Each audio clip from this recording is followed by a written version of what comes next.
मैं बात करूं बाबा साहब अम्बेडकर की, तो बाबा साहब अम्बेडकर ने कहा शिक्षित बनो, संगठित रहो, संघर्ष करो। मैं अपने नौजवान साथियों से अपील करूंगा कि वो मेरी इस बात पर गौर करें। हम लोग शिक्षित भी हुए, संगठित भी हुए, लेकिन हमें संघर्ष इसलिए करना था।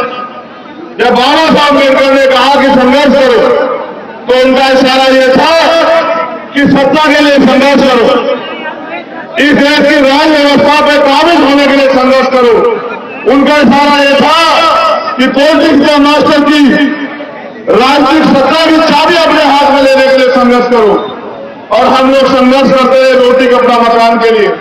मैं मानता हूं जिनकी सरकार होती है उनके समुदाय को रोटी कपड़ा मकान की लड़ाई कभी नहीं लड़नी पड़ती।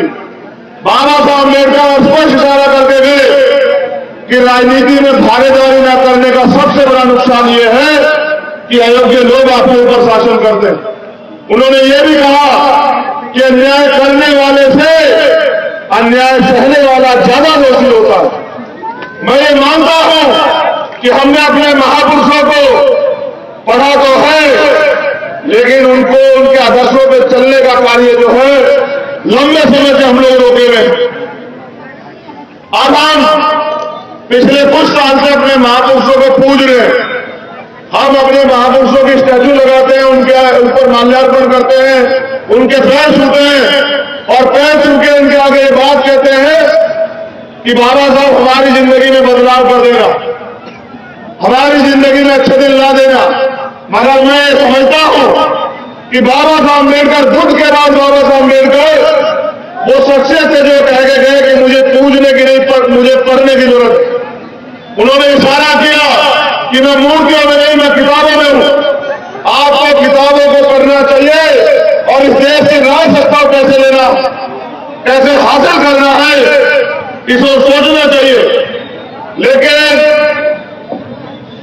पिछले कुछ समय से हम लोग कमजोर हुए, और जब हम लोग कमजोर हुए तो हमारी सबसे बड़ी जिम्मेदारी ये बैठती है कि अपनी कमजोरी को दूर करें।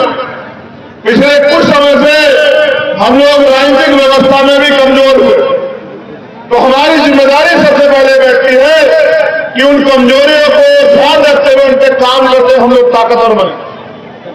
आज आप इतनी बड़ी संख्या में उपस्थित हैं, लेकिन उपस्थित होने से काम नहीं चलेगा। एक दिन अगर आप रैली या सभा करोगे तो आपके हाथ में सत्ता नहीं आएगी।